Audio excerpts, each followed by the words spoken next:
কি অবস্থা সবার বলো। আছো ভালো? আছো ভালো।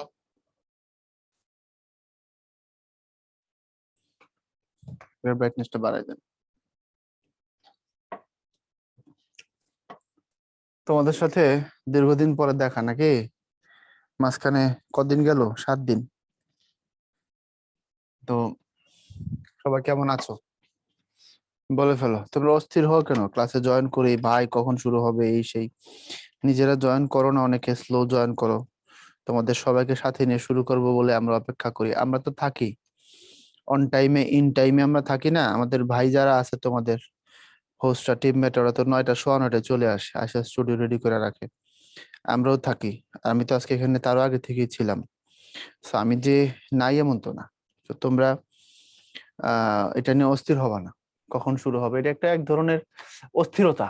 ভাইয়া কখন শুরু হবে? আরে কখন শুরু হবে? Olympic games. অস্থির হয়ে যাচ্ছ? তোমাদের নিয়ে শুরু করতে চাই বলেই না 5-7 মিনিট দেরি করি। আমরা তো থাকি, দেখো তো, আমরা আমরা জয়েন করে থাকি। তো যদি টিচার বা প্যানেল জয়েন করে ফেলে, এটা আর জিজ্ঞেস করার মানে হয় না, ঠিক আছে? কেমন আছো সবাই বলো।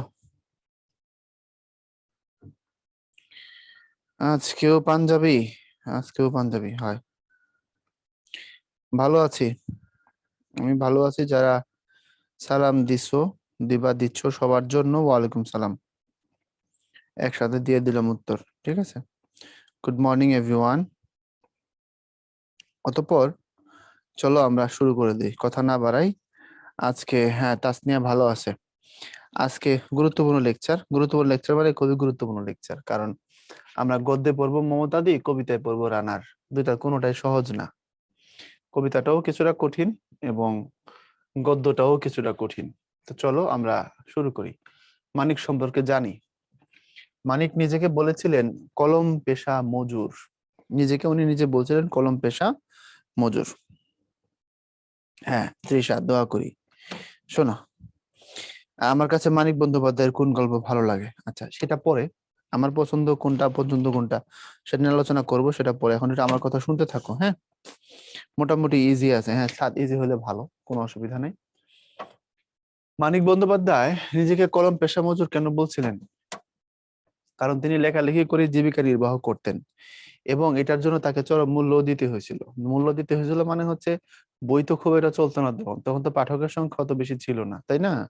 তো পাঠকের সংখ্যা বেশি না থাকার কারণে কেবল বই লিখে যে জীবন ধারণ করাটা খুব কঠিন ছিল। বাংলাদেশের প্রেক্ষাপটে যদি বলো যে লেখালেখি করে অনেক টাকার মালিক হয়েছে এমন মানুষ খুঁজলে তুমি অল্প কয়েকজন ছাড়া বেশি পাবা না। তার মধ্যে অবশ্যই উপরে দিকে হুমায়ুন আহমেদের নাম।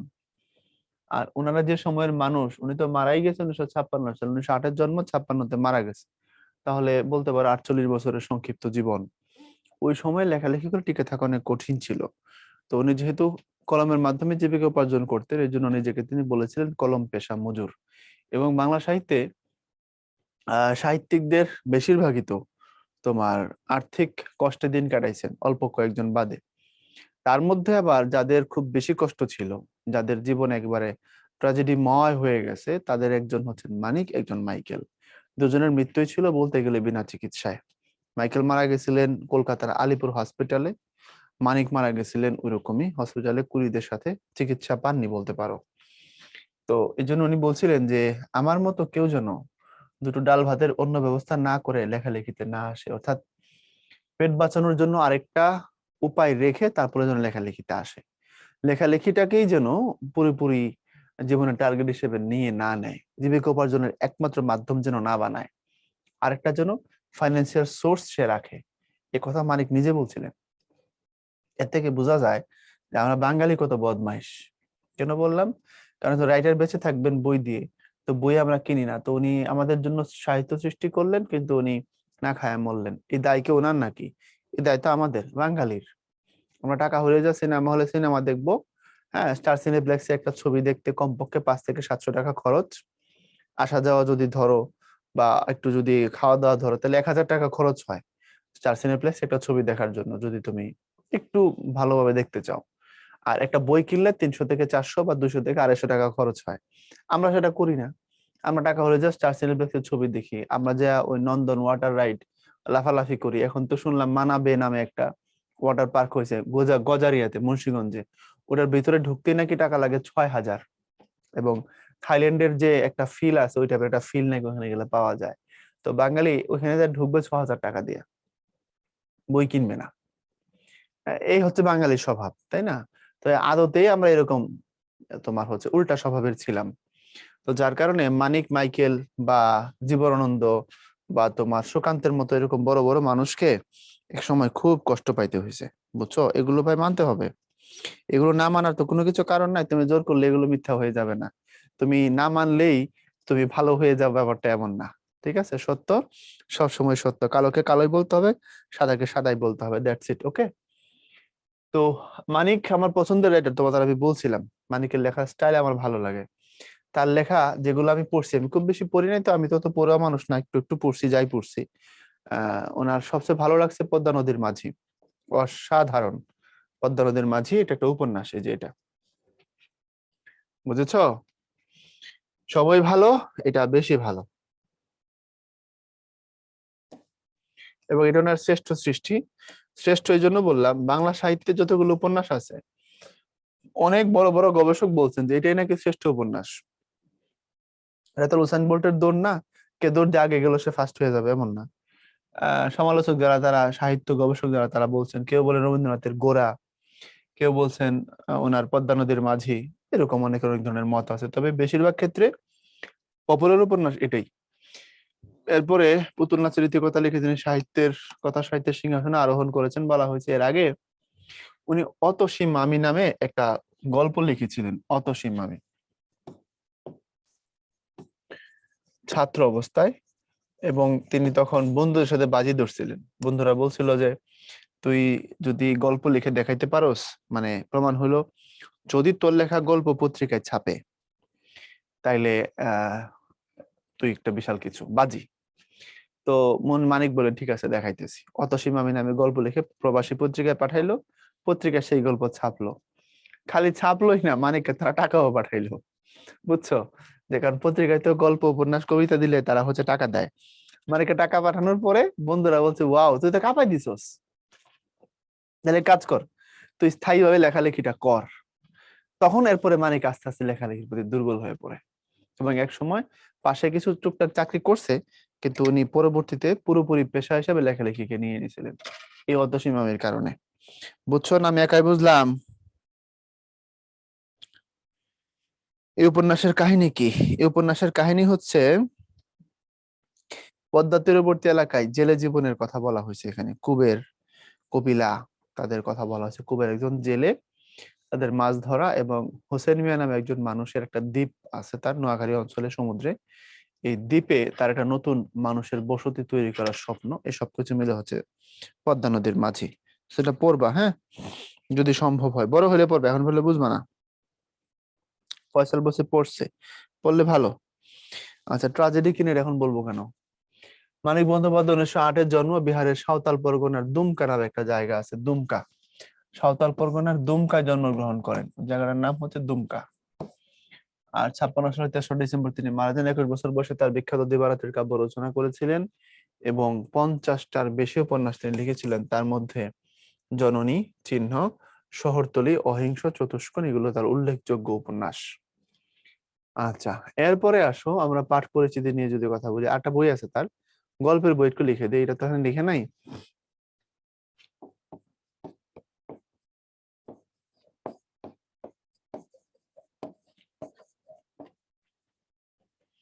এই বইটা না মনে রেখো, প্রাগৈতিহাসিক। এরপরে আসো আমরা মমতাদি নিয়ে আলোচনা করি। আমি তোমাদের আগে একটা ডিসক্লেমার দিয়ে দিই, কারণ আমি জানি এটা পড়াইতে গিয়ে আমি অভিজ্ঞতার মুখোমুখি হয়েছি। আমার কথা আগে মন দিয়ে শোনো। প্রথমত, এটা লেখকের নিজের জীবনের কাহিনী নয়। গল্প বিবরণ দেওয়ার সময় রাইটার উত্তম পুরুষের বিবরণ দিতে পারেন। উত্তম পুরুষের বিবরণ দিলেই যেটা তার জীবনের কাহিনী, ওনারই যে কথা, এমনটা না। গল্পের বিবরণ উত্তম পুরুষ হতে পারে, আমি, আমার, আমাকে, আমাদের, এরকম ভাবে ফার্স্ট পার্সনে গল্পের বিবরণ থাকতে পারে। এর অর্থ এই না যেটা উনার কথাই। 1 নম্বর। এর মানে বোঝা গেল এটা মানিক বন্দ্যোপাধ্যায়ের জীবনী, মনের কথা না, বা এই ছেলেটা উনি না। হ্যাঁ, বইটা যদি আত্মজীবনী হয় সেক্ষেত্রে কেউ যদি আমি বলে তাহলে সেটা তিনি নিজে, যেমন বঙ্গবন্ধুর অসমাপ্ত আত্মজীবনী, এটা ওনার নিজের জীবনে নিজে লিখেছেন, তো সেই জায়গায় আমি মানে উনি নিজেই। অথবা যদি আত্মজীবনীমূলক উপন্যাস হয় সেক্ষেত্রে আমি মানে নিজে হবে। যেমন ধরো শরৎচন্দ্র চট্টোপাধ্যায়ের উপন্যাস আছে, নাম হচ্ছে শ্রীকান্ত। তো শ্রীকান্ত আত্মজীবনীমূলক উপন্যাস, ওখানে আমি বলতে শরৎ নিজেকেই বুঝাইছেন, এটা তার নিজের জীবনেরই কথা। ক্লিয়ার?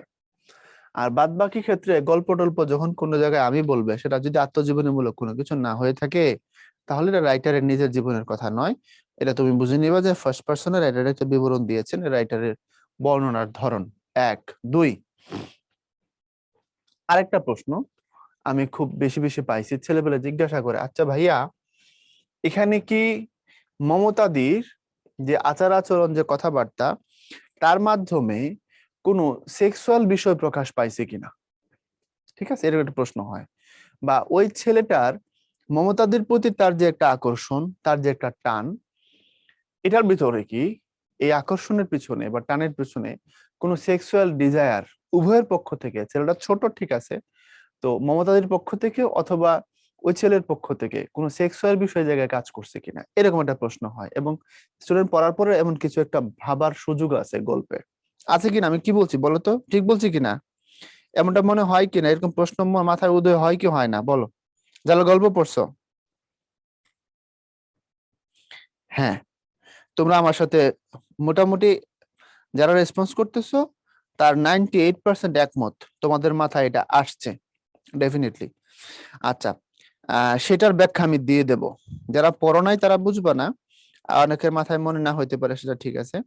তো এখানে যারা রেসপন্স করেছো তার মধ্যে 95% বলছো যে হ্যাঁ, তোমাদের মাথায় এটা আসছে যে এখানে আসলে কোন একটা সেক্সুয়াল ডিজায়ারের বিষয় থাকতে পারে কিনা, কামনা বাসনার বিষয় এখানে আছে কিনা। এটা হলো 2 নম্বর কোশ্চেন। এটার উত্তর হলো না। এখানে প্রকৃতপক্ষে কোনো জৈবিক কামনা বাসনার কোনো বিষয় ওই ছেলের প্রতি মমতাদির বা মমতাদের প্রতি ওই ছেলের, দুজনের মাঝখানে কোনো সেক্সুয়াল ডিজায়ার কাজ করেনি। তাহলে তোমার কেন মনে হয়েছে, সেই ব্যাখ্যা আমি দিয়ে দেবো। এটা হলো তোমার জন্য শুরুর দিক থেকে আমার দেয়ার ডিসক্লেইমার, বুঝছো? না বুঝলে গুলি করে দিমু। হুমায়ুন আহমেদের আমার ছেলেবেলা কি ইয়ে কিনা হ্যাঁ, ওই বইটার নাম আমার ছেলেবেলা, ওটা আত্মজীবনী, এবং এর নামে আরো 4 জনের বই আছে, সবগুলো আত্মজীবনী। হুমায়ুন আহমেদের আত্মজীবনী 3-4টা বইয়ে, বুঝছো? বইয়ের নাম হচ্ছে তোমার আমার ছেলেবেলা, রং পেন্সিল, কাঠ পেন্সিল, বল পয়েন্ট, এগুলো সবগুলো মানে আমাদের আত্মজীবনী। আচ্ছা, আমরা পড়ার ভিতরে ঢুকি, তারপর আমি এগুলোর ব্যাখ্যা দিব। আপাতত আমার প্রশ্ন করার কোনো দরকার নাই, আমি তো প্রশ্নের উত্তর দিন, আমি ডিসক্লেমার দিছি। এত এত প্রশ্ন এখন করবা না, আমি বলবো সব। আহ মানিকে দেখো, সরীসৃপ বই থেকে নেয়া, সরীসৃপ তার গল্পের বই। গৃহকর্মে নিয়োজিত মানুষের প্রতি মানবিক আচরণের দিকটি প্রাধান্য পেয়েছে। স্কুল পড়ো একটা ছেলে যখন দেখে তাদের বাড়িতে মমতাদি নামে এক গৃহকর্মী আসে, তখন সে আনন্দিত হয়। তাকে নিজের বাড়ির একজন বলে ভাবতে শুরু করে ছেলেটি। মমতাদির সংসারে অভাব আছে বলেই মর্যাদা সম্পন্ন ঘরের নারী হয়েও তাকে অপরের বাড়িতে কাজ নিতে হয়। এই আত্মমর্যাদা বোধ তার সবসময় সমুন্নত ছিল। সে নিজে যেমন আদর ও সম্মান প্রত্যাশী, তেমনি অন্যকেও স্নেহ ভালোবাসার দেবার ক্ষেত্রে তার মধ্যে দ্বিধা ছিল না। আচ্ছা, এখন দেখো, এখানে বলা আছে ছোট ভাইয়ের মর্যাদা লাভ করে, আপ্যায়ন করে, ইত্যাদি ইত্যাদি এই কথা বলা আছে, এবং শেষ হয়ে গেছে এখানে এসে। শোনো, আমি একটা কথা বলি, আমার একটা অভিজ্ঞতা না বললেই নয়। 2015 সালের সেপ্টেম্বর অক্টোবরের কথা এটা, কারণ আমার মনে আছে আমি 2015 সালের জুন জুলাইয়ের দিকে আহ উদ্ভাসে জয়েন করি, এখানে আসি। উদ্ভাসে আসার 2-1 মাস বা 3 মাস পরের কথা। আমি উম, একটা স্টুডেন্ট পড়াতে যাই, হচ্ছে পুরান ঢাকায় ওদের বাসা। বেশ পয়সাওয়ালা ফ্যামিলি, যথেষ্ট টাকা পয়সা, মানে পয়সা মানে হচ্ছে করোনার সময় শুনলাম যে ওর আব্বু হচ্ছে 1.5 কোটি টাকা তার লস হয়েছে আর কি। তো পরে আবার সেটা পোষায় নিচ্ছে, তো 1.5 কোটি টাকা লস হওয়া 5-7 মাসে, এটা তো বড় ব্যবসা হলেই হয়। এক্সপোর্ট ইম্পোর্ট করে, বিদেশ থেকে কাপড় আনে নেয়, যা হোক। তো ওই ফ্যামিলিতে যাওয়ার পরে আমার একটা অভিজ্ঞতা হয়েছে। সেটা হলো, আমি যে মেয়েটাকে পড়াই সে তখন 9-এ পড়ে। তো এখন ওই মেয়ের কাছাকাছি বয়সের আরেকটা মেয়ে, মোটামুটি এইটে পড়তে পারে বা 9-এ পড়তে পারে, ধরো 8-এ পড়তে পারে। আরেকটা মেয়ে আমাকে আইসা চা দেয়, নাস্তা দেয় প্রতিদিন। বাসায় টিচার পড়াইতে গেলে তো চা নাস্তা দিবে স্বাভাবিক। তো সবাই আবার দেয় না, কিছু ফ্যামিলি আছে দেয় না। তো সে আমাকে নাস্তা রাস্তা দেয়। এখন ওই মেয়ের নাম একটু আধুনিক টাইপের নাম। সাধারণত কাজের মেয়েদের নাম যেমন হয় ওই রকম না আর কি, নামটা একটু আধুনিক। সুরভি নামটা। তো দেখলাম সুরভিকে আমার স্টুডেন্ট খুব সুন্দর করে ডাকে, সুরভি একটু এদিকে আসো। আচ্ছা, স্টুডেন্টের মা তাকে দেখলাম খুব আদর করে ডাকে, ওর বাবাও আদর করে ডাকে, মানে এমন ভাবে ওর প্রতি সম্বোধন, এমন ওর অ্যাপ্রোচ, এবং ওর পোশাক আশাক ভালো, বেশ পরিপাটি ওই মেয়েটা। এখন আমি কনফিউশনে পড়ে গেছি যে এই মেয়ে কি ওদের বাসায় কাজ করে, নাকি ওদের কোনো আত্মীয় বেড়াইতে আসছে, নাকি ওদেরই কেউ। কিন্তু সে তো আমাকে চা নাস্তা দেয়, কাজের মেয়ের ভূমিকাটা সে পালন করতেছে। আমার একটু কৌতূহল হলো, আমি বুঝতে চাইলাম এখন তাহলে এই জায়গাগুলো কিভাবে করতে হয়, হ্যান্ডেল করতে হয়। কারণ আমি যদি বলি, যদি আমার স্টুডেন্টকে জিজ্ঞাসা করি যে এ কি তোমাদের ভাষায় কাজ করে কিনা, আর সে যদি আত্মীয় হয়ে থাকে তাহলে তো সর্বনাশ করে ফেলাইলাম। আবার যদি এমন হয় যে আত্মীয় না, কেবল কাজ করে, আর আমি তার যদি আত্মীয় মনে করে থাকি, তাহলেও তো ভেজাল। এভাবে চলে গেল 20-22 দিন। যাওয়ার পরে এক সময় আমি কথায় কথায় কথায় কথায় আমি জানলাম যে আহ, এক পর্যায়ে জিজ্ঞেস করলাম আর কি, যে সুরভিদের ফ্যামিলিতে কে কে আছে। সুরভিদের ওর আপন বোন না, এটা তো প্রমাণ শুরু থেকেই। আর সুরভিদের ফ্যামিলিতে কে কে আছে, তো বলছে ওর বাবা আছে, ওর মা আছে, ওর আরেকটা বোন আছে, ওর ইমিডিয়েট ছোট। ও আচ্ছা, তাই নাকি? তো ওই বোন কোথায়, ওদের সাথে থাকে না? বলে যে না, ওই বোনটা কাজ করে হচ্ছে আরেক জায়গায়। বললো যে ও ইমিডিয়েট 1-1.5 বছরের ছোট, আর ওর বাবা মা থাকে হচ্ছে গাইবান্ধায়। ওর বাবা মা থাকে গাইবান্ধায়, আরেকটা বোন আছে অন্য জায়গায় কাজ করে, সুরভি এখানে কাজ করে। তাইলে আমার কি বুঝতে বাকি আছে যে এই মেয়েটা এই বাসায় কাজ করে? আমি তো বুঝে গেছি। তো এখন বুঝে যাওয়ার পরে আমি নিজেকে প্রশ্ন করলাম যে মেয়ে এই বাসায় কাজ করে, কিন্তু ওর পোশাক আশাক ভালো, বেশ পরিপাটি, চেহারা ছবি দেখলে মনে হয় না সে কাজ করে, তাইলে ওরা ওকে খুব ভালোভাবে রাখছে। বোঝা গেছে কি বিষয়টা? মানে কাজের মেয়েটাকে একটা ভালো পরিবেশ দিয়ে খুব ভালো মতোই তারা যতটুকু মানে করলে সুন্দর হয় সেভাবে রাখছে। তো সব ফ্যামিলি কি এরকম? সব ফ্যামিলি এরকম না, আমি কি বুঝাতে পারছি? ভ্রমণ কাহিনীতে আমি বলতে এটা নিজেকেই বোঝায়। তো সব ফ্যামিলি এরকম না। তো এখন আবার সব ফ্যামিলি এরকম না মানে এরকম মানবিক না আর কি। আর কিছু কিছু ফ্যামিলি আছে, ঢাকায় তো মাঝে মধ্যে তোমার নিউজ হয় যে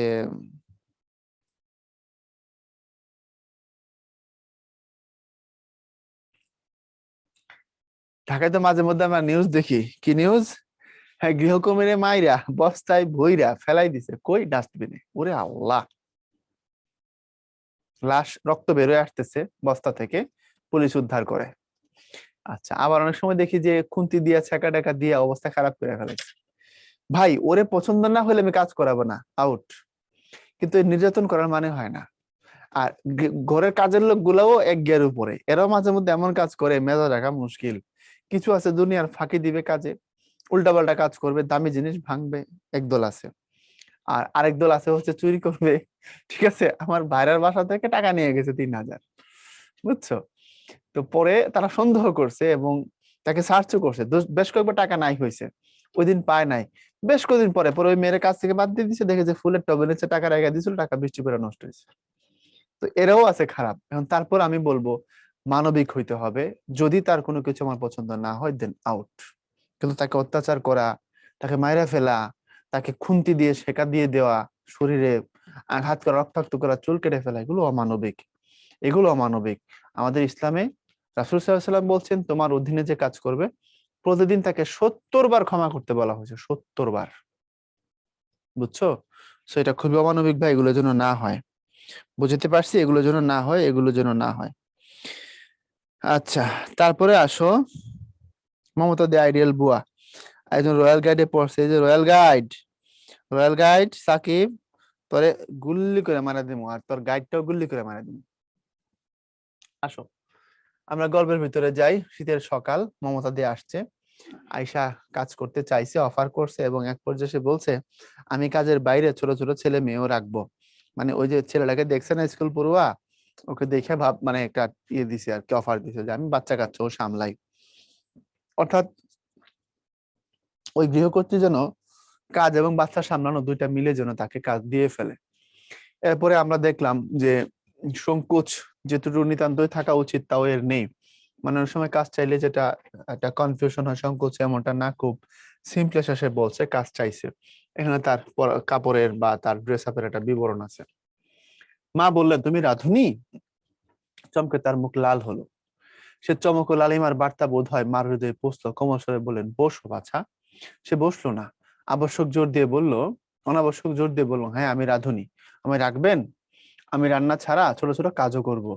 মা তাকে জেরা করলেন, মানে ওর কিছু প্রশ্ন প্রশ্ন করছে আর কি। দেখলাম সে ভারী চাপা, মানে সব কথা খুলে বলে না। মার প্রশ্নের ছাকা জবাব দিল, নিজে থেকে একটি কথা বেশি কইল না। সে বলল তার নাম মমতা, আমাদের বাড়ি থেকে খানিক দূরে জীবনময়ের গলি, গলির ভেতরে 27 নম্বর বাড়ির একতলায় সে থাকে। বুঝতে পারছো?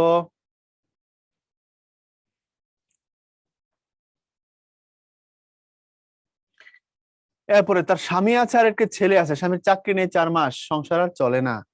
সে তাই পর্দা টেলে উপার্জনের জন্য বাইরে এসেছে।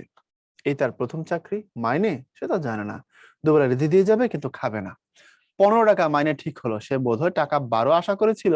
কৃতজ্ঞতা দু চোখ সজল হয়ে উঠলো, কিন্তু সমস্তটুকু কৃতজ্ঞতা সে নীরবেই প্রকাশ করলো, কথা কইল না। মা বললেন আচ্ছা তুমি কাল সকাল থেকে এসো। সে মাথা হেলিয়ে সম্মতি জেনে তৎক্ষণাৎ চলে গেল। আচ্ছা, এখন কেউ যদি 12 টাকা বেতন আশা করে আর যদি সেটা 15 টাকা হয়, সে আশা করছে 12 টাকা পেলে সে খুশি, হয়তো 1 টাকা কমেও করবে।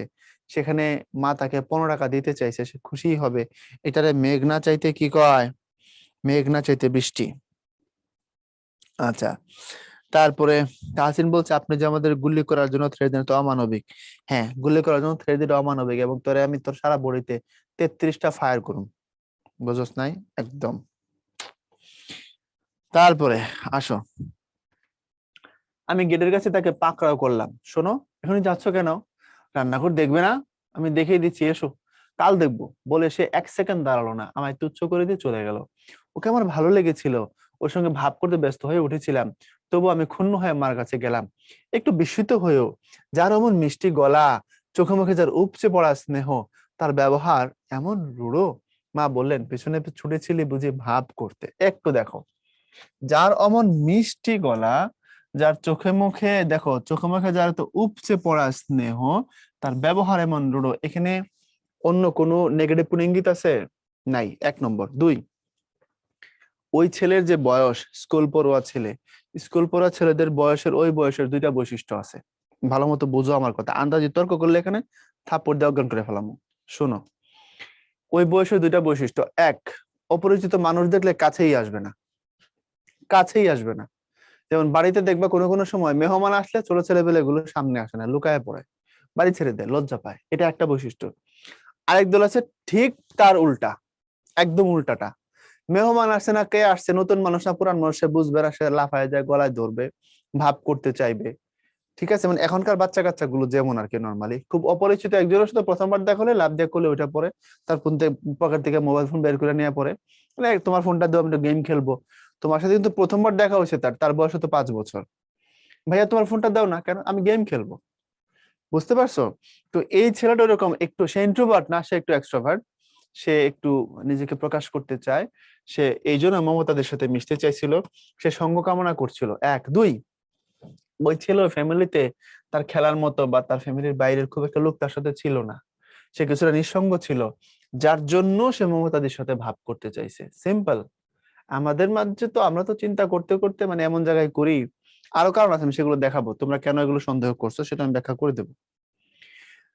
মা বলছে তখন ভাবিস না, তোকে খুব ভালোবাসবে, বারবার তোর দিকে এমন করে তাকাচ্ছিল। শুনে খুশি হলাম।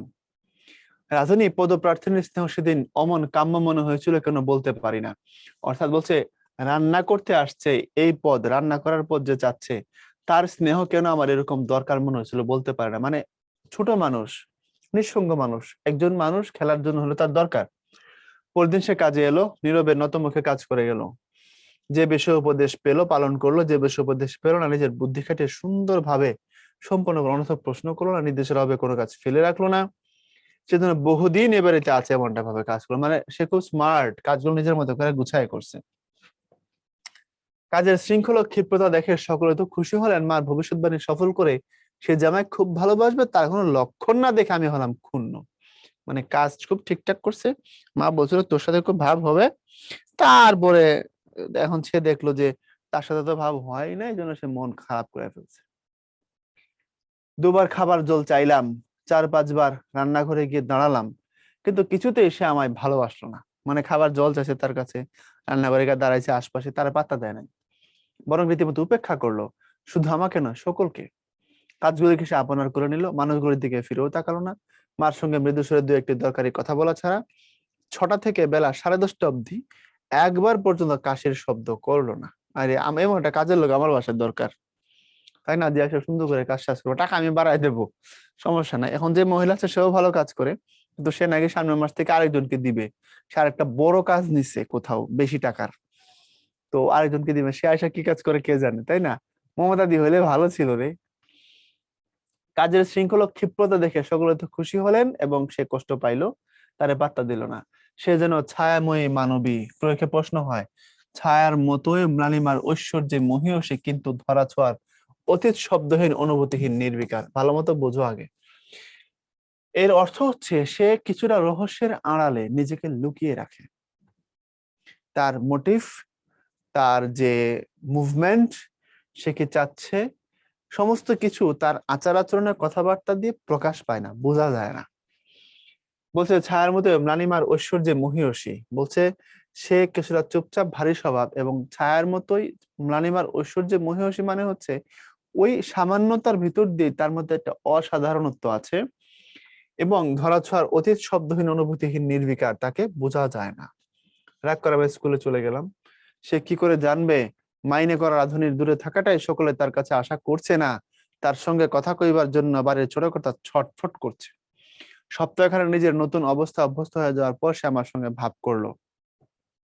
বাড়িতে সেদিন কুটুম এসেছিল, সঙ্গে এসেছিল এক গাদা রসগোল্লা আর সন্দেশ। যা, আমার মিষ্টি খেতে মনে চাচ্ছে এখন। আত্মীয় আসলে মিষ্টি আনে না, এই মিষ্টি আনলে আমরা কি বলি রে? তোরা কি বলিস?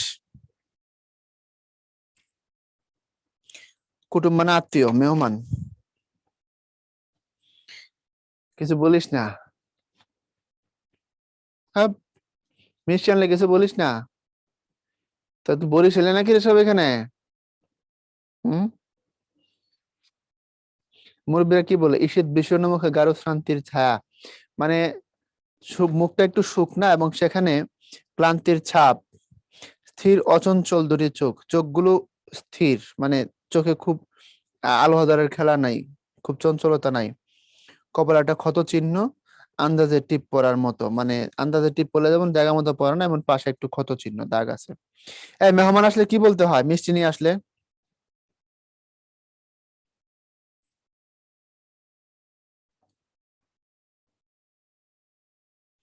দোতলা বাড়ির একতলায় থাকে নিচে।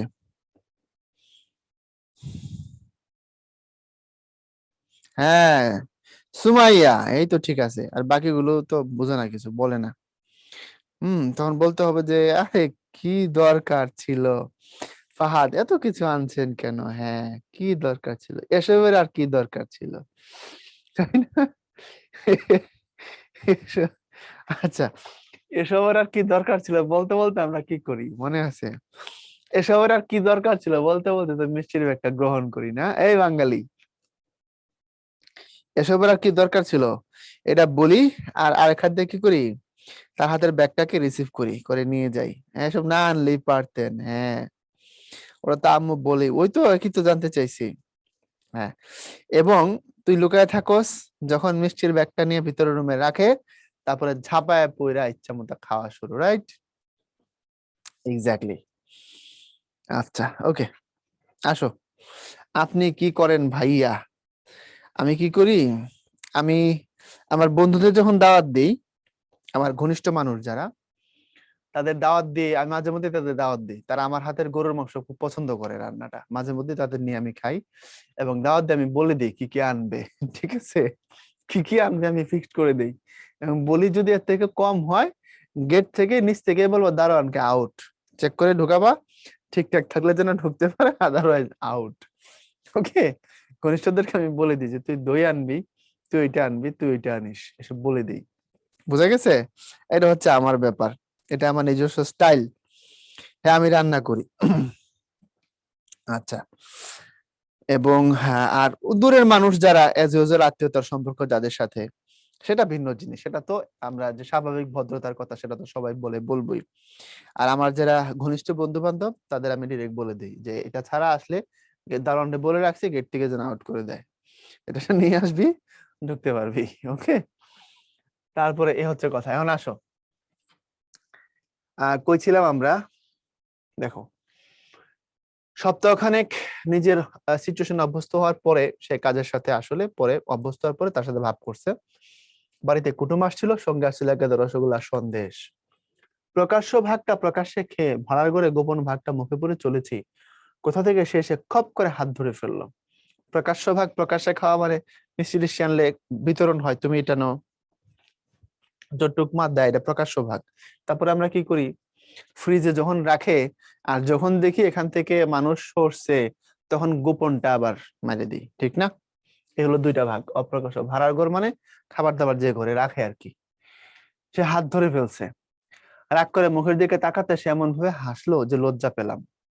মানে সে মিষ্টি খাচ্ছে লুকায়া, তখন মমতা দিয়ে এসে তার হাত ধরছে, আর খায় না। তখন আমার হাত সে ধরবে কেন, মিষ্টি আমি খাবো, এমন একটা ভাব নিয়ে মমতা দিদির দিকে তাকাইছে। কিন্তু মমতা দি এমন ভাবে হাসছে যে নিজে যে রাগান্বিত হইছে বা নিজে চুরি করে মিষ্টি খাচ্ছে তার জন্য সে লজ্জা পায় গেছে উল্টা।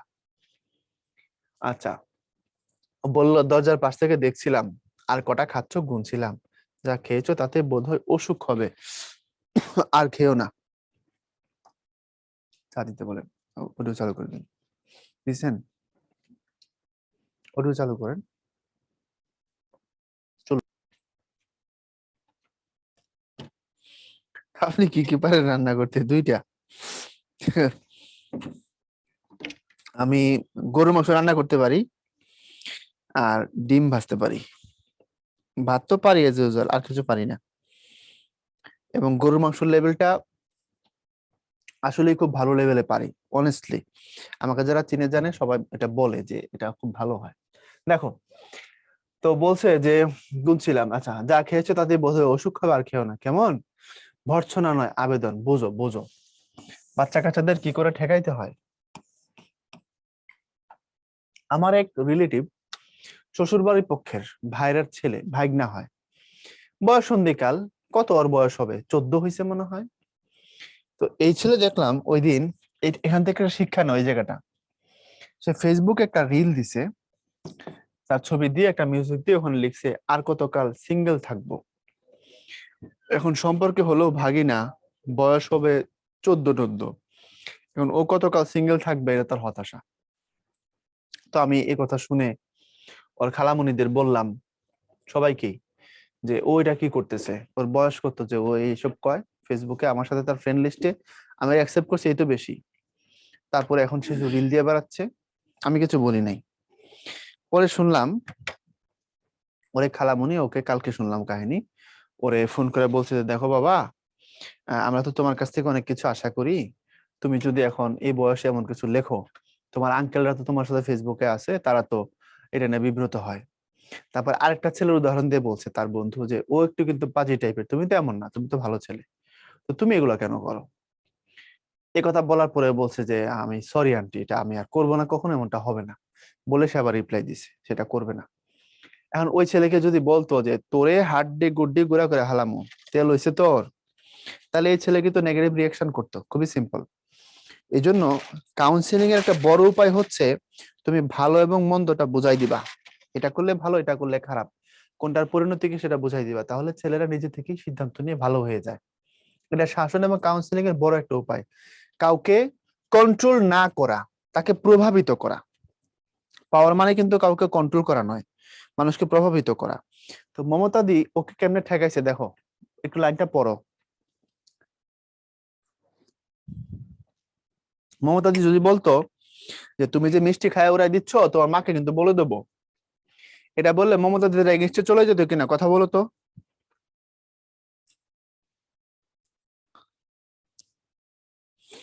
Yes or no? এগেনস্টে যাইতো কি যাইতো না? যাইতো। যে আমি মিষ্টি খেতে আসছি, সে এসে বলতেছে সে আমার মাকে বলে দিবে, এটা কেমন কথা? বা এক সময় এটাও ভাবতে পারতো যে তুমি কাজ করো, তোমার তো কিছুতে নাক গলানোর দরকার কি? মেহমান মিষ্টি আনছে, আমি মিষ্টি খাবো না, মিষ্টির প্যাকেট খাবো, তোমার অসুবিধা কি? এটা কিন্তু বলে নাই মমতাদি। মমতাদি বলছে যা খাইছো তাতেই মনে হয় অসুখ হবে, আর খেও না। কেমন ভর্ৎসনা না, মানে বকাঝকা করে না, আবেদন করছে, বুঝায়া বলছে। মার কাছে ধরা পড়লে বকুনি খেতাম এবং এক খাবলা খাবার তুলে নিয়ে ছুটে পালাতাম। এর আবেদনে হাতের খাবার ফেলে দিলাম। সে বলল, লক্ষ্মী ছেলে, এসো জল খাবে। মানে মমতাদের কাউন্সিলিংটা প্রপার ছিল। ইয়েস। আচ্ছা, তারপরে দেখো, বাড়ির সকলে কুটুম নিয়ে অন্যত্র ব্যস্ত ছিল। জল খেয়ে আমি রান্নাঘরে আসন পেতে তার কাছে বসলাম। এতদিন তার গম্ভীর মুখে শুধু দেখেছিলাম, আজ প্রথম দেখলাম সে নিজের মনে হাসছে। আমি বললাম, বামুন্দি। সে চমকে হাসি বন্ধ করলো, এমন ভাবে আমার দিকে তাকালো যেন আমি তাকে কাল দিয়েছি। বুঝতে না পেরে অপ্রতিভ হলাম। কি হলো বামুন্দি? সে এদিক ওদিক তাকালো। ডালে খানিকটা নুন ফেলে দিয়ে সে হঠাৎ আমার গা ঘেঁষে বসে পড়লো। গম্ভীর মুখে বলল, আমায় বামুন্দি বলো না খোকা, শুধু দিদি বলো। তো আমার রাগ করবেন দিদি বললে? আমি মাথা নাড়লাম। সে ছোট এক নিঃশ্বাস ফেলে আমাকে এত কাছে টেনে নিল যে আমার প্রথম ভারী লজ্জা করতে লাগলো। এবার পেছন থেকে আসো, আগামাতার বুঝো না, হুদা একজন মানুষের উপরে তোমরা কালিমা দিয়ে দাও।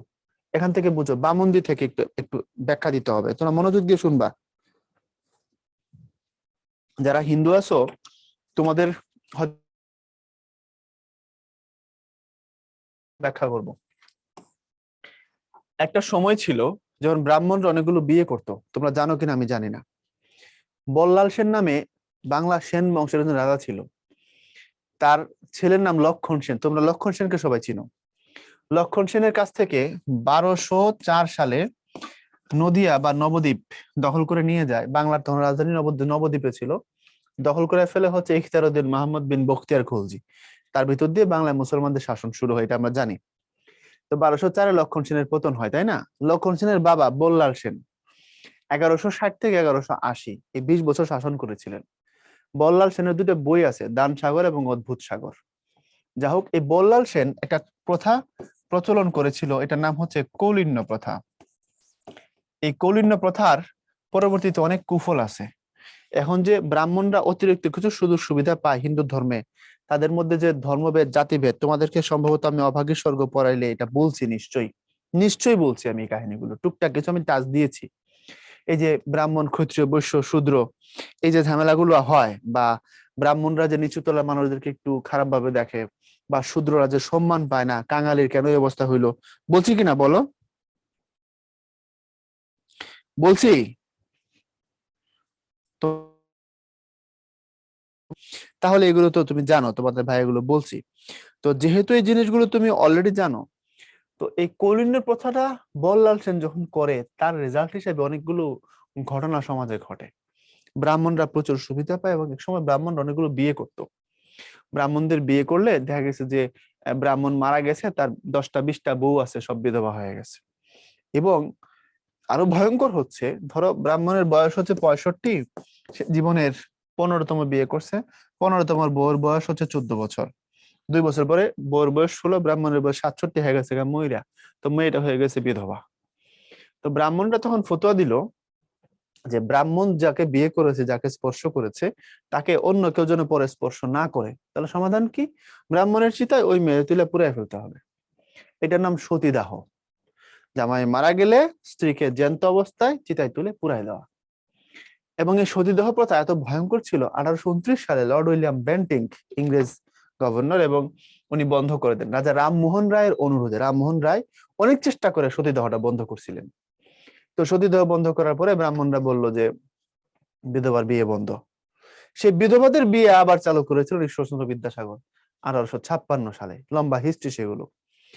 তো এই কৌলিন্য প্রথার কুফল হচ্ছে এই কাহিনীগুলো। এখন এই যে ব্রাহ্মণ যে অনেকগুলো বিয়ে করতো না, সবগুলো মেয়েকে সে পরিপূর্ণ স্ত্রীর মর্যাদা দিত না। এটা হচ্ছে ভয়ঙ্কর কথা।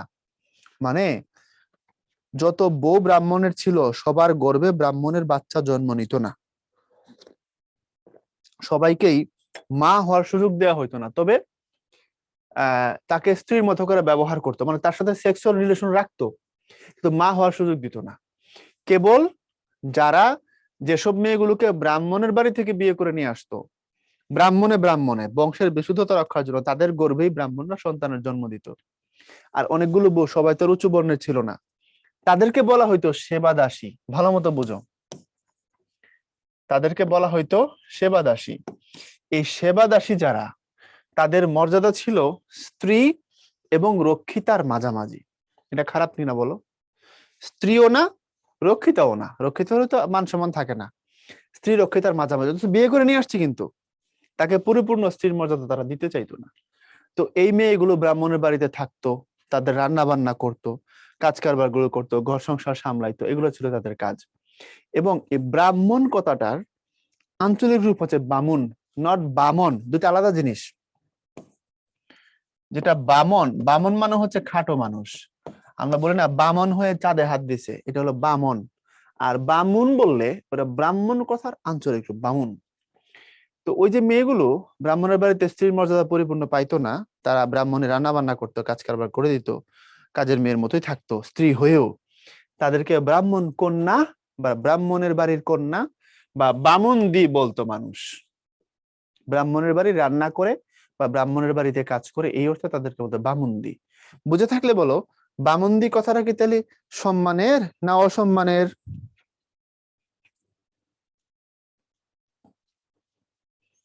কথা বলো।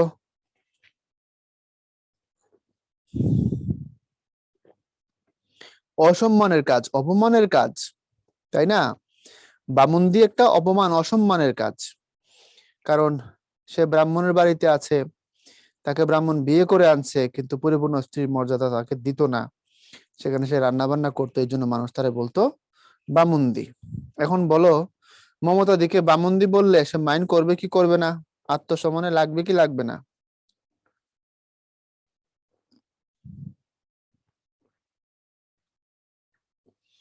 আরিক ওয়াহাব একই প্রশ্ন করতেছে, আপনি এসএসসি তে কত পাইছিলেন? আমি তো এসএসসি পাশে করি নাই গাদা। আমি এসএসসি পাশ করলে না আমি কত পাইছি আমি তোরা বলবো? আমি এসএসসি পাশ করি নাই তো, আমি সিক্সে পড়ি।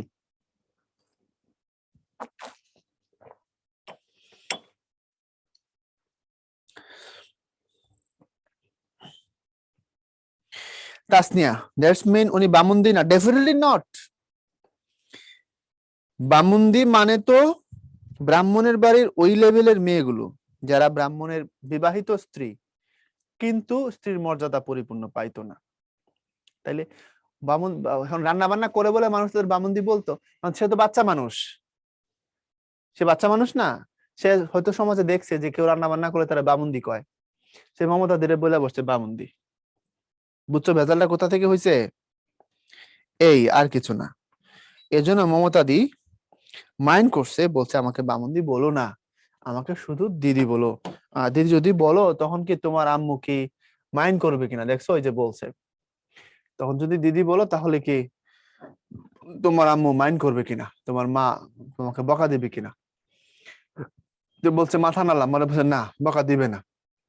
তখন যখন বলছে বকা দিবে না, তখন মমতাদের মধ্যে একটা স্বস্তি কাজ করছে, সম্মান বাঁচছে, তার ইজ্জত বাইচা গেছে। এই স্বস্তিতে ওই ছেলে লাগে সে জড়ায় ধরছে।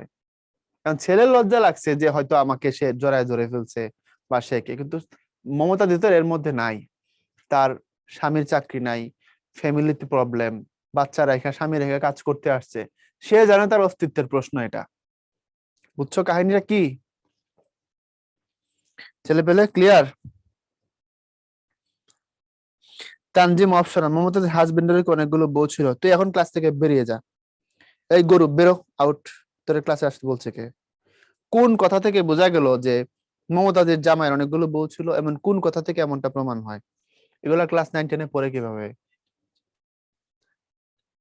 আচ্ছা, তারপরে আসো। এর কিছুক্ষণ পর আমাদের যে গল্প চললে সে অপূর্ব কথোপকথন মনে করে লিখতে পারলে সাহিত্য না হোক আমার কাছে সবচেয়ে মূল্যবান লেখা হয়ে উঠতো। মা এলেন, সে দুহাতে আমাকে একরকম জড়িয়ে ধরেছিল, হাত ছড়িয়ে ধরা পড়া চোরের মতো হঠাৎ বিব্রত হয়ে উঠলো, দু চোখে ভয় দেখা দিল। মানে এরপরে মমতাদের সাথে ওই ছেলেটা অনেক সুন্দর সুন্দর কথাবার্তা হয়েছে। অ্যাজ ইউজুয়াল আমরা কারোর সাথে পরিচিত হইলে তার সাথে ভাব হয়ে গেলে আমরা তার সাথে কথাবার্তা বলি, দ্যাটস ইট। মা আসার পরে সে ওকে ছেড়ে দিছে এবং ধরা পড়ার মতো কিছুটা বিব্রত হয়েছে। আর মানে বুঝো, মানে না বুঝা কাউকে এমন ভাবে ইয়ে করবা না। দেখো পরের লাইনটা পড়লে বুঝতে পারবা। পরক্ষণে আমার কপালে চুম্বন করে মাকে বলল, এত কথা কইতে পারে আপনার ছেলে? তখন বুঝিনি, আজ বুঝি। স্নেহে সে আমায় আদর করেনি নিজের গর্ব প্রতিষ্ঠার লোভে। এই কথা তো তোমার মাথার উপর দিয়ে যাবে, এটা একটু ভারী কথা, বড়দের জন্য লেখা, তুমি হয়তো বুঝবা না। বিষয়টা হচ্ছে, দেখবা স্কুলে যখন কোনো টিচার তার বাচ্চা কাচ্চা নিয়ে আসে, মনে করো ম্যাডাম তার 2 বছরের একটা বাচ্চা নিয়ে আসছে, বা 1 বছর 1.5 বছরের বাচ্চা নিয়ে আসছে, তো 8-9 মাসের পরের থেকে বাচ্চাদের চেহারা ছবি একটু গুলু গুলু হয়, মোটাসোটা হয়। বাচ্চা শিশু তো জন্মের পর থেকেই সুন্দর, সৃষ্টির মধ্যে অপূর্ব সুন্দর জিনিস, কিন্তু তখন তো বাচ্চাগুলো একটু চিকন চাকন থাকে। 3-4 মাসের পর থেকে একটু গাল টাল সুন্দর হয়, 7-8 মাসের পর থেকে অনেক সুন্দর হয়, তাই না? তো ধরো এরকম বাচ্চা নিয়ে আসছে, এখন মেয়েরা কি করে? এই মেয়েরা কি করে সবাই যায় ওই বাচ্চার উপরে হামলায় পড়ে, তারা সবাই কোলে নেওয়ার জন্য অস্থির হয়, এবং ওই বাচ্চার গালের অবস্থা খারাপ করে ফেলে, টাইনা ওলি বাবালি কত কিউট, একটা অবস্থা খারাপ করে দেয়। তো এই যে করে, কেন করে রে? হ্যাঁ, কেন করে? সবাই কি ওই বাচ্চাকে যে আদরই করছে এমনটাই, নাকি অন্য কোনো কারণ আছে? শুধু মেয়েরা বলবি এখান থেকে, ছেলেরা বলবি না, আমি মেয়েদের কাছ থেকে শুনতে চাই। আসলে কি জাস্ট আদর করছে, নাকি অন্য কিছু আছে এই জায়গায়? হ্যাঁ, ইয়েস, গুড গুড গুড। আর কিছু নাই? মিথ্যা বলিস না, তোরা ভালো হ, এখনো সময় আছে, ভালো হ। আরেকটা কারণ তো অবশ্যই আছে, সেটা কি? সেটা হচ্ছে ম্যাডামের অ্যাটেনশন সিক করা। Yes or no? যে টিচারের অ্যাটেনশন সিক করা, যে স্যার দেখুক আমি তার বাচ্চাকে কুলে নিছি, স্যার ম্যাডাম দেখুক আমি তার বাচ্চাকে কত আদর করছি, স্যার এটা বুঝুক যে আমি তার বাচ্চাকে অনেক আদর করছি, এটা স্যার দেখুক। আমি ঠিক বলছি কিনা? এখন যদি বলে, কোনো মেয়ে যদি এখানে এসে বলে স্যার ভাই এমনটা, কোনো মেয়ে মনে করে, তাহলে সে ভুল, মিথ্যাবাদী, সে মিথ্যাবাদী। তা তোমরা টিচারের অ্যাটেনশনটাকে গ্রো করার জন্য এমনটা করো, করে থাকো। এটা এটা যে খুব খারাপ কিছু এমন না, সবাই টিচার অ্যাটেনশন পাইতে চায়, এটা তো দোষের কিছু হবে সেটা বলি নাই। স্যারের অ্যাটেনশন চাইতেই পারো তুমি, তোমার ম্যাডামের অ্যাটেনশন তুমি চাইতেই পারো, যে স্যার আমাকে ভালো জানুক, এটা খারাপ কিছু না। তবে এটা হয়, বুঝাতে পারছি? তো এই যে লাইনটা এখানে আছে, তখন বুঝিনি, আজ বুঝি। স্নেহে সে আমায় আদর করেনি নিজের গর্ব প্রতিষ্ঠার লোভে। এখন কি উত্তর পাইছো? মমতা দি যে ওই বাচ্চাকে আদর করছে, শুধু যে তাকে স্নেহে আদর করছে বিষয়টা এমন না, নিজের গর্ব প্রতিষ্ঠা তার একটা উদ্দেশ্য ছিল।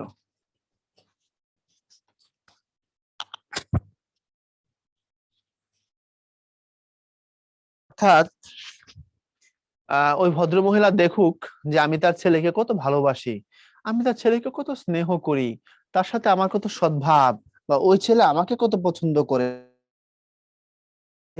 সামহাও মমতা দি তার গুরুত্ব বাড়ানো করছে, আর কিছু না।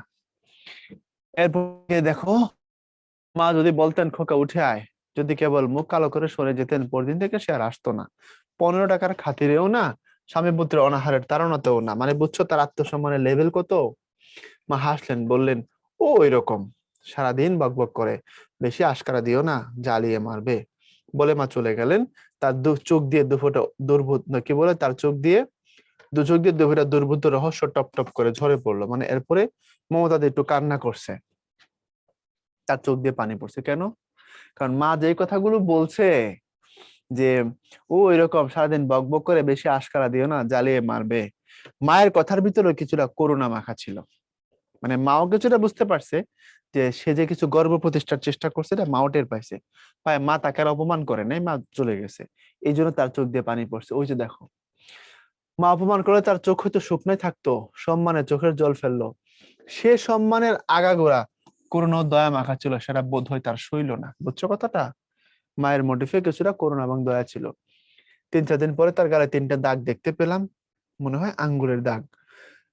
মাস্টারের চরকে একদিন অবনীর গালে যেরকম দাগ হয়েছিল তেমনি। আমি ব্যস্ত হয়ে প্রশ্ন করলাম, তোমার গালে আঙ্গুলের দাগ কেন? কে চোর মেরেছে? সে চমকে গালে হাত দিয়ে চাপা দিয়ে বলল, দূর। তারপর হেসে বলল, আমি নিজে মেরেছি। বুঝছো? যাই হোক, এরপর থেকে আর খুব বেশি কঠিন কিছু নাই। এরপর থেকে যেটা লাইট সেটা হচ্ছে, আসলে চোট দিছিল তার জামাই। বুঝছো? তার জামাই দিছিল থাপ্পড়টা।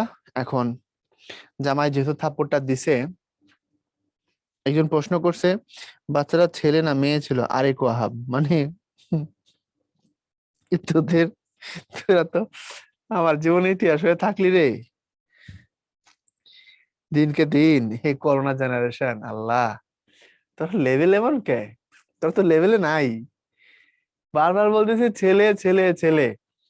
শুরুতে বলে আসছে বাড়ির ছোট কর্তা, লাইন পড়ছিলাম না আমি, যে ছোট কর্তা তার অ্যাটেনশন পাওয়ার চেষ্টা করতেছে। তো এতবার বললাম ছেলে, ছোট কর্তা গল্পেও আছে, এরপরে তুই বলতেছস এটা ছেলে না মেয়ে। কারণ এই আরেক ওয়াহাব আমাকে এতক্ষণ ধরে এখানে জিজ্ঞেস করছে যে আমি এসএসসি তে বাংলায় কত নম্বর পাইছি। এখন প্রশ্ন কই আর আমার পড়ার টপিক কই? কই ইন্দিরা গান্ধী আর কই দাউদ কান্দি। বাবা মা টাকা দিয়ে তোমার কোচিং এ ভর্তি করছে, পয়সা খরচ করে তোমার জন্য, তুমি আর কি করো? আমার ছেলে মেয়ে হলে তোর বাইরে আমি তোর মাংস খুললা স্যুপ রান্না করে মানুষকে খাওয়াইতাম। বুঝোস? রক্তের সাথে বেইমানি করস। বাবা মা পড়াশোনা করায় কষ্ট করে, ক্লাসে বসে আইসা এখানে তুমি মানে ক্লাসের পর এক জায়গায় তুমি এক জায়গায়, এতক্ষণ পরে জিজ্ঞেস করতেছো এটা ছেলে না মেয়ে। ববের পিটান পিটাইতাম, এক মাইরে একদম পাগল করে ছাড়া দিতাম, বুঝো তুমি? এটা না ম্যাডামের বাচ্চারা ছেলে না মেয়ে, আরে ম্যাডামের বাচ্চা দিয়ে তোর লাভ কি? ছেলে মেয়ে তো সেটা ফ্যাক্টর না, যে কোনো বাচ্চার কথা বলছি। সেটাও তো বলছি ছেলে হোক মেয়ে হোক ছোট বাচ্চা। আবার ম্যাডামের বাচ্চার পেছনে লাগছোস কেন? গুলি করে দেবো কিন্তু। থাপ্পড় দিছে কে? থাপ্পড় দিছে তার স্বামী। আমি প্রমাণ করে দিচ্ছি, দেখো। কাল রাত্রে গালে একটা মশা বসেছিল, খুব রেগে তারপরে মশা মারার জন্য সে থাপ্পড় দিছে বলে আমি খুব হাসলাম। সেও প্রথমটা আমার সঙ্গে হাসতে আরম্ভ করে গালে গাল ঘষতে ঘষতে আনমনও গম্ভীর হয়ে গেল। মমতাদি বলছে আমার গালে মশা বসছিল, আমি থাপ্পড় দিয়ে মশা মারছি, তারপরে দাগ হয়ে গেছে। এখন গালে মশা মারার থাপ্পড় দিয়া দাগ করে ফেলাইছে, এটা শুনে ওর ছেলেও হাসে, মমতা দিয়েও হাসে। কিন্তু আসলে তো এটা মিথ্যা কথা। হাসতে হাসতে তার আসল কথা মনে পড়ছে, হাজবেন্ডের থাপ্পড়। তারপরে সে আনমনা এবং গম্ভীর হয়ে গেছে। একটু অপেক্ষা করো। তার মুখ দেখে আমার হাসি বন্ধ হয়ে গেল, চেয়ে দেখলাম ভাতের হাড়ির বুদবুদটা বাষ্পে কি যেন তার চোখ দিয়ে পলক হারিয়েছে, নিজের ঠোঁট দাঁতে দাঁত কামড়ে ধরেছে, বেদনায় মুখ হয়েছে কালো। অর্থাৎ তার কষ্টের কথা মনে পড়ছে, তার চেহারা খারাপ হয়ে গেছে, রাগে ক্ষোভে এই যে এরকম করে কিছুটা ঠোঁট কামড়ায় ধরছে, কারণ তার ভিতরে একটু অভিমান ছিল, কষ্ট ছিল। সন্দিগ্ধ হয়ে বললাম, মানে ডাউট করছে সে, তুমি মিথ্যে বলছো দিদি, তোমায় কেউ মেরেছে? সে হঠাৎ কাঁদো কাঁদো হয়ে বলল, না ভাই না, সত্যি বলছি না, মানে কেউ আমাকে মারেনি। কে মারবে? এই প্রশ্নের জবাব খুঁজে না পেয়ে আমাকে চুপ করে থাকতে হলো। তখন কি জানি তার গালে চড় মারার অধিকার একজন মানুষের 18 আনা আছে। মানে আমরা বলি না 110%। আনা বললে কেউ 16 আনা বলে, 16 আনা মানে একটা একক, 1 টাকা 100 পয়সা সমান। তো 16 জায়গায় 18। তার গালে চড় মারার অধিকার একজন মানুষের 18 আনা আছে, মানে জামাকে ইঙ্গিত করা হয়েছে। পরে আরো আরো প্রমাণ বের হবে। কিন্তু চোর যে কেউ একজন মেরেছে সে বিষয়ে আমার সন্দেহ ঘুচলো না, মানে কেউ না আমাকে মারছে, শুধু দাগ নয়, তার মুখ চোখের ভাব তার কথার সুর সমস্ত আমার কাছে ও কথা ঘোষণা করে দিল। বিবর্ণ গালে তিনি রক্তবর্ণ দাগ দেখতে দেখতে আমার মন খারাপ হয়ে গেল। আমি গালে হাত বুলে দিতে গেলাম, কিন্তু সে আমার হাতটা টেনে নিয়ে বুকে চেপে ধরলো।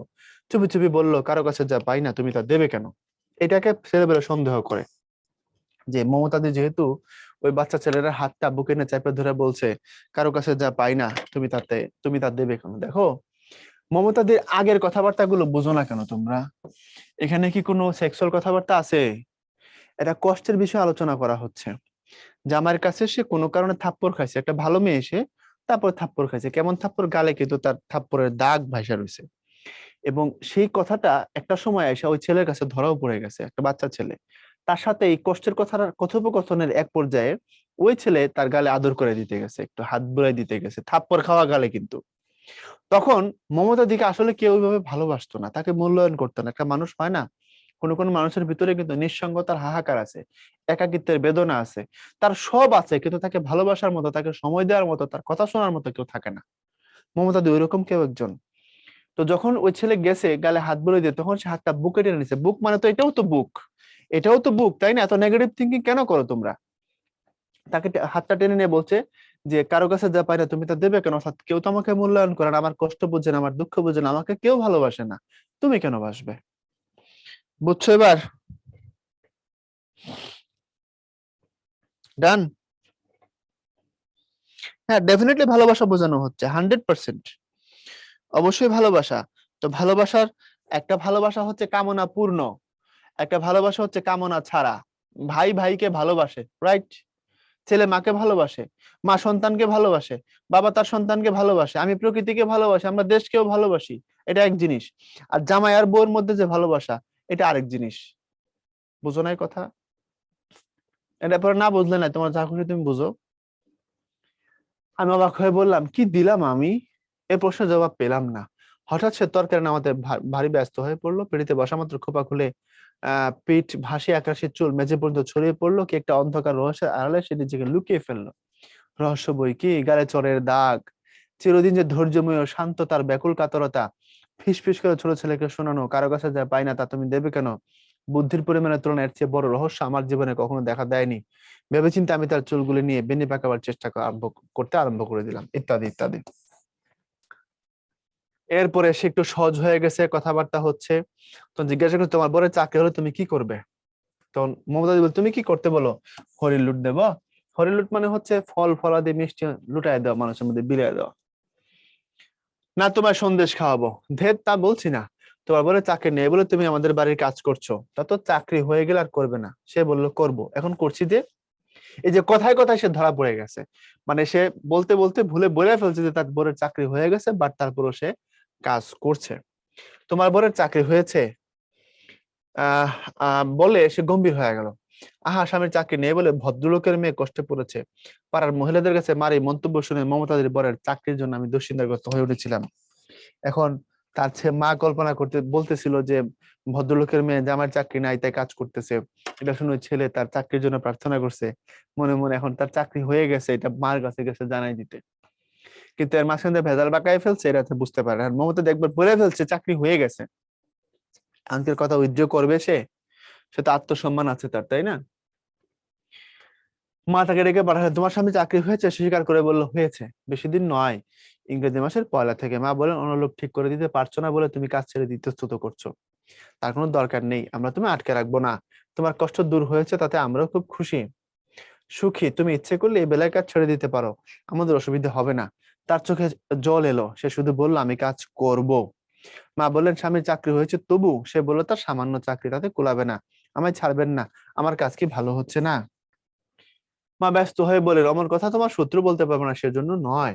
তোমার কথা ভেবে আমি বলছিলাম, তোমার উপর মায়া বসেছে, তুমি চলে গেলে আমাদের কি ভালো লাগবে? সেরকম সে একরকম পালিয়ে গেল, আমি তার পিছু নিলাম। রান্নাঘরে ঢুকে দেখলাম সে কাঁদছে। আমায় দেখে চোখ মুছতে আচমকা বলল, এখান থেকে দেখবা। মিথ্যে বললে কি হয় খোকা? মিথ্যে বললে কি হয় জানতাম, বললাম পাপ হয়। পরের লাইন, গুরু নিন্দা বাঁচাতে মিথ্যে বললে, এটা জানতাম না। গুরু নিন্দা পাপ, মিথ্যা বলা পাপ, কোনটা বেশি পাপ সে জ্ঞান আমার জন্মায়নি। কিন্তু না জানা কথা বলেও সান্ত্বনা দেওয়ার কি বলে, সান্ত্বনা দেওয়ার চলে দেখে বললাম, তাতে একটু পাপ হয় না সত্যি। শোনো এবার, নিজের হাজবেন্ড তাকে থাপ্পড় দিছে। এখন যদি এই কথা সে বলে যে আমার জামাই আমাকে মারছে, তাহলে জামার কি ইজ্জত থাকে কিনা বলো তো? স্বামীর কি সম্মান থাকে? থাকে না। নিজের সম্মানও তো থাকে না। এই জন্য সে মিথ্যা বলছে। একবার বলছে চাকরি হয়েছে, আবার বলছে মশায় তার গালে কামড় দিছে। এখন পরে বলছে মিথ্যা বললে কি হয়, সে বলছে পাপ হয়। তখন বলছে গুরু নিন্দা বাঁচাতে মিথ্যা বললে। গুরু নিন্দা মানে হচ্ছে মুরব্বী মানুষ বা সম্মানিত মানুষের সম্মান রক্ষা করার জন্য যদি মিথ্যা বলি তখন, বুঝছো? তো ওই ছেলে তো জানতো না, তাও বলছে না কোনো পাপ হয় না, বলে তাকে সান্ত্বনা দিছে। প্রমাণ হয়েছে এবার? আর পড়াইতে হবে এই জায়গা? আমার মনে হয় বাকিটা না পড়ালেও চলবে। এর পরের অংশে আছে, জীবন ময়লিনের গলিতে গেছে, সেখানে গিয়ে দেখছে তার বাড়িতে বসছে, কমলা লেবু খাইছে, আর একটা লেবু চায়া খাইছে। চায়া খাওয়ার পরে তারপরে বলছে, তাই না, যে সে খুশি হয়েছে। একটা একটু ধনী মানুষ যদি গরিবের বাড়িতে যায় একটু চায়া খাবার খায়, গরিব কিন্তু একটু গর্ববোধ করে যায়। কেরানির বাড়িতে বস গেছে, গিয়ে বলছে যে আমাকে নাস্তা দাও, ক্ষুধা লাগছে। তখন ইনস্ট্যান্ট হয়তো চা বিস্কুট খাওয়াইছে, বা নুডলস খাওয়াইছে একটু কেরানের বউ। তো তখন বস বলছে যে খুব ভালো হয়েছে, রান্নাটা ভালো লাগছে, আমি তোমার জন্য দোয়া করি, ইত্যাদি ইত্যাদি, আমাকে আর একটু দিবা। তখন তো কিন্তু ওই কেরানি কিন্তু গর্ববোধ করবে যে আমার বস আমার বাসায় এসে নিজে চা খাইছে, ইত্যাদি ওইরকম একটা বিষয়, আর কিছু না। তো একটা সময় আমরা দেখেছি বাদ বাকি জিনিস ওখানে ঘরে গেছে, এখানে কিছু বিবরণ আছে, হয়তো তোমরা এগুলো নাও বুঝতে পারো, আমরা শব্দার্থ দিয়ে দিছি কি কি আছে না আছে শব্দার্থগুলোর অর্থ। এবং খাওয়া দাওয়ার পরে এক সময় ওখান থেকে চলে আসছে আর বলছে যে এখন অনেক দেরি হয়ে গেছে, বেলা হয়েছে, খাবারও টাইম হয়েছে, তুমি এবার যাও ভাই। অর্থাৎ তোমার তো খিদা পাইছে, এখন বড় লোকের ছেলে খিদা পাইলে ঠিক যেসব জিনিস দিয়ে সে খায় ওসব জিনিস তার মমতাদি দিতে পারবে না, তাই না? আর তাছাড়া মমতাদির হাতে কাজও আছে, তারপর এই জন্য বলছে, পানি তুললো, তারপর মশলা বাটতে বসলো। হঠাৎ বললো তুমি ওর বাড়ি যাও ভাই, তোমার খিদে পেয়েছে, গল্প এখানে শেষ হয়ে যাবে। এবং এখানে শব্দার্থ দেয়া রাখছি, অতিরিক্ত শব্দার্থ যেগুলো আছে সেগুলো দেখো যথাসম্ভব এমন ভাবে দিছি যাতে করে তোমার আর প্রবলেম না হয়। আশা করি এগুলো তোমার উপকার করবে এবং উপকার করে তোমাদের। এই যে আরসি মানে কি, সন্তর্পণে মানে কি, টাইম পিস মানে কি, করোগেট মানে কি, সব দিয়ে দিছি, তাই না? ওকে। সুকান্ত 21 বছর বয়সে মারা গেছিল।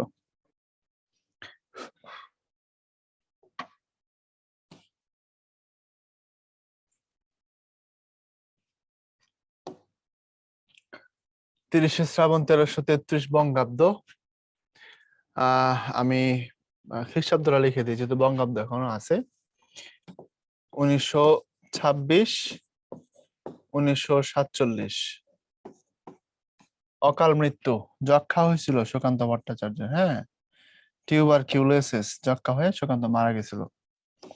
বাংলা সাহিত্যে যেসব অকাল মৃত্যু আছে বড় বড় প্রতিভা, তার মধ্যে একটা হচ্ছে সুকান্ত। এত অকাল মৃত্যু আসলে খুব কম মানুষের আছে। আরেকজন আছে সোমেন চন্দ্র। সোমেন চন্দ্র এরকম কম বয়সে মারা গেছিল, যদি মারা যায় না তারা মারা ফেলেছিল। যাই হোক, এখন দেখো আমরা তার কাব্যগ্রন্থ ছাড়পত্র, ঘুম নেই, পূর্বাভাস, অভিযান, হরতাল, এগুলো মাথায় রাখবা। আর নিপীড়িত গণমানুষের প্রতি গভীর মমতার প্রকাশ ঘটেছে তার কবিতায়, এটা একটু ভুলে না গেলেই হয়, এটা খুব দরকারি একটা কথা। মানে সুকান্তকে বাংলা সাহিত্যের নজরুলের পরবর্তী ভার্সন বলা হয় আর কি, বুঝছো? নজরুলের পরবর্তী ভার্সন বলা হয়, কারণ সুকান্ত যে ধাঁচের যে লেখালেখি করছে বা তার যে লেখার ফোকাস, তার যে সাহিত্যিক যে জায়গাটা, এটা নজরুলের মতো কিছুটা। সুকান্তের দর্শন নজরুলের দর্শন কাছাকাছি। এরপরে পাঠ পরিচিতি এখানে আছে, আমরা কবিতা চলে যাবো, তাহলে পাঠ পরিচিতি ক্লিয়ার হয়ে যাবে। তোমরা রানার দেখছো? আমিও দেখি নাই, তবে আমি শুনছি। আমি ছোটবেলায় দেখতাম সাইকেলে করে চিঠিপত্র বিলি করতে আসতো পোস্ট অফিস থেকে। তারা কিন্তু রানার না।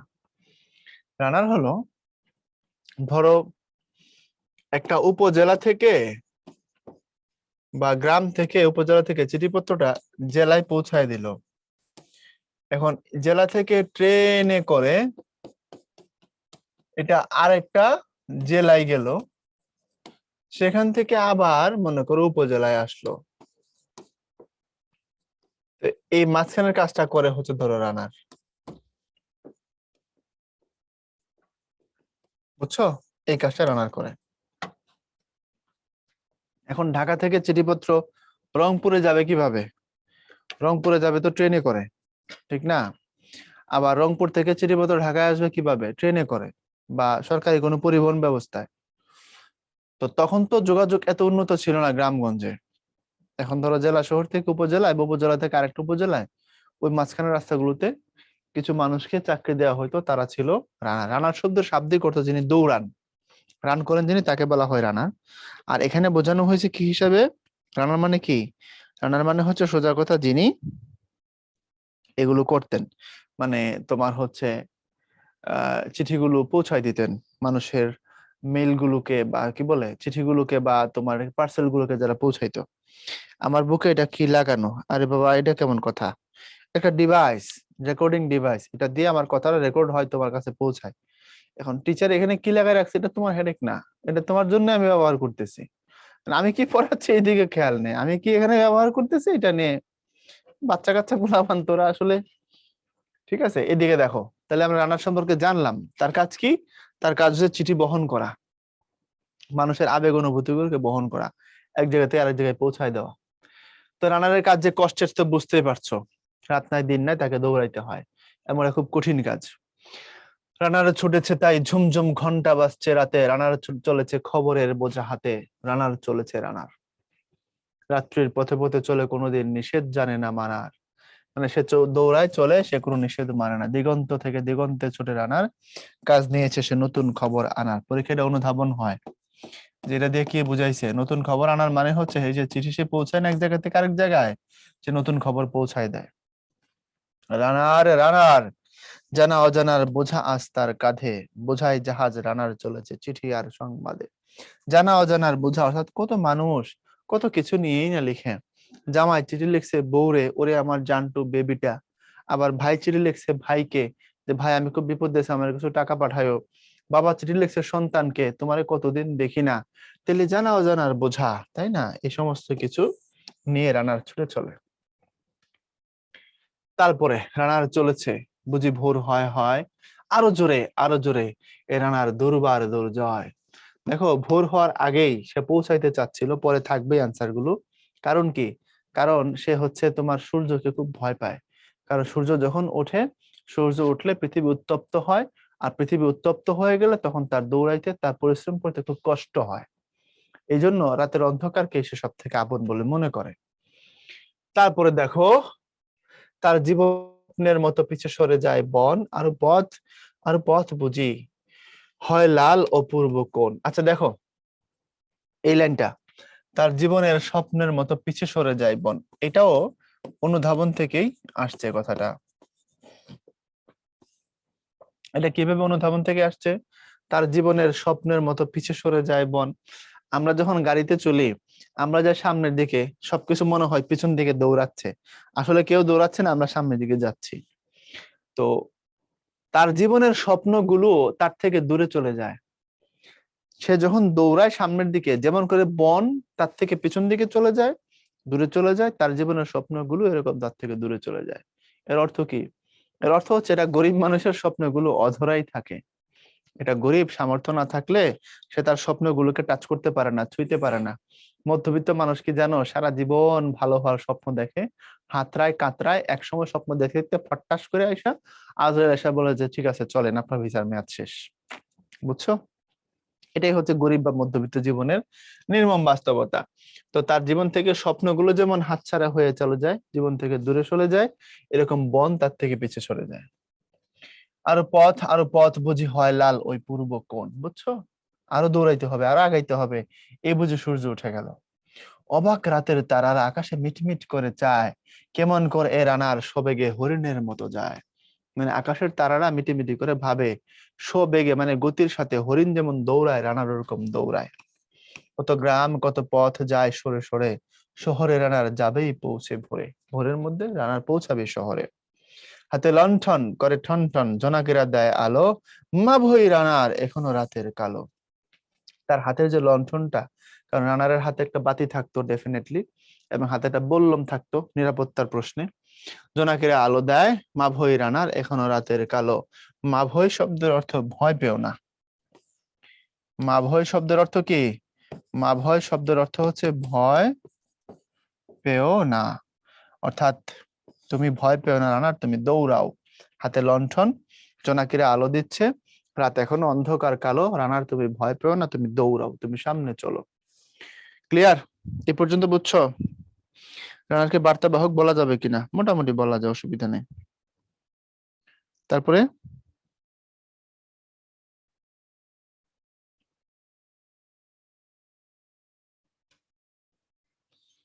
এখন রানার আছে কিনা? না।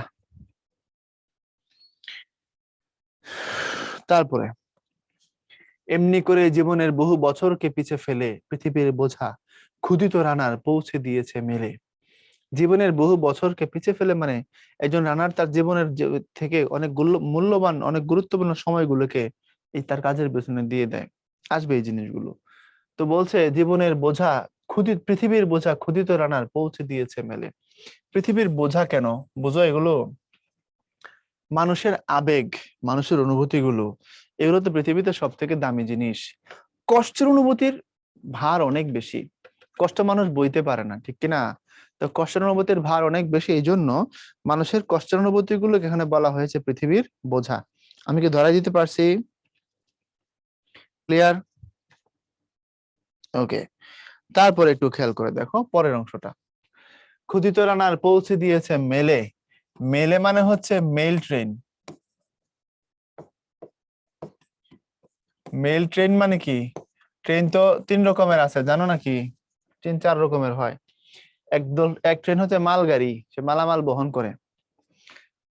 এরপরে যাত্রীবাহী ট্রেন হচ্ছে 3 রকম, একটা এক্সপ্রেস ট্রেন, একটা মেল ট্রেন, একটা লোকাল ট্রেন। এক্সপ্রেস ট্রেন মানে হচ্ছে দ্রুত গতির ট্রেন, যেটা এক জেলা থেকে আরেক জেলায় যায়, আন্তনগর বলি আমরা। ধরো ঢাকা থেকে চট্টগ্রাম গেল মহানগর, সুবর্ণ এক্সপ্রেস বা সোনার বাংলা এক্সপ্রেস, বা ঢাকা থেকে খুলনা গেল চিত্রা এক্সপ্রেস, সুন্দরবন এক্সপ্রেস, এরকম। এগুলো এক্সপ্রেস ট্রেন, আন্তনগর ট্রেন, একটু বিলাসবহুল, সুযোগ সুবিধা বেশি। তারপরে যেটা মেল ট্রেন, বুঝছো? অর্থাৎ এটা আন্তনগর এক্সপ্রেস ট্রেনের মতো অত বিলাসবহুল, নত গতির না, মোটামুটি মেল ট্রেন। এরপরে যেটা, সেটা হচ্ছে লোকাল ট্রেন। তো বারবার প্রতি স্টেশনে থামবে। তো মেল ট্রেন মানে এখানে মেলে মানে বুঝেছে ট্রেনে পৌঁছাই দিচ্ছে আর কি, এক জায়গাতে আরেক জায়গায় সে পৌঁছানোর কাজটা করছে। ক্লান্ত শ্বাস ছুঁয়েছে আকাশ, মাটি ভিজে গেছে ঘামে, জীবনের সব রাত্রিকে ওরা কিনেছে অল্প দামে। তো তার ক্লান্ত শ্বাস ছুঁয়েছে আকাশ, মাটি ভিজে গেছে ঘামে, জীবনের সব রাত্রিকে ওরা কিনেছে অল্প দামে। এখন সে ক্লান্তভাবে ছুটছে, ক্লান্ত শ্বাস ছুঁয়েছে আকাশ, তার যে নিঃশ্বাস, ক্লান্তের নিঃশ্বাস যেন আকাশে গিয়ে টাচ করে।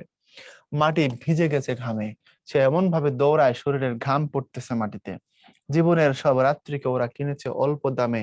রানাররা খুব অল্প টাকার বিনিময়ে নিজের জীবনের মূল্যবান সময়গুলো দিয়ে চাকরিগুলো করে যায়, খুব অল্প টাকার বিনিময়ে।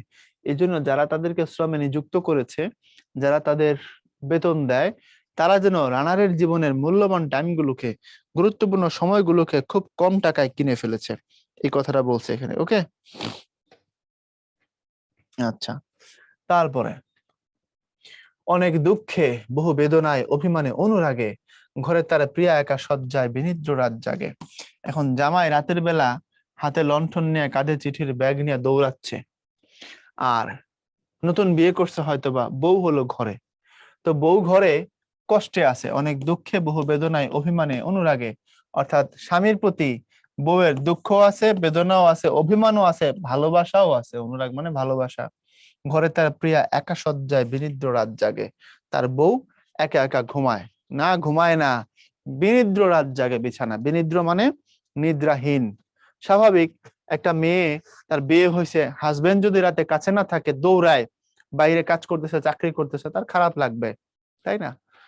তারপরে রানার রানার এ বোঝা টানার দিন কবে শেষ হবে, রাত শেষ হয়ে সূর্য উঠবে কবে, ঘরেতে অভাব, পৃথিবীতে তাই মনে হয় কালো ধোঁয়া। বলছে কখন এই বোঝা টানার দিন শেষ হবে, রাত শেষ হয়ে সূর্য উঠবে কবে। এই রাত শেষ হয়ে সূর্য উঠবে কবে, এটা দিয়ে কি বুঝাইছে? পরের লাইনে, আগের লাইনে উত্তর আছে।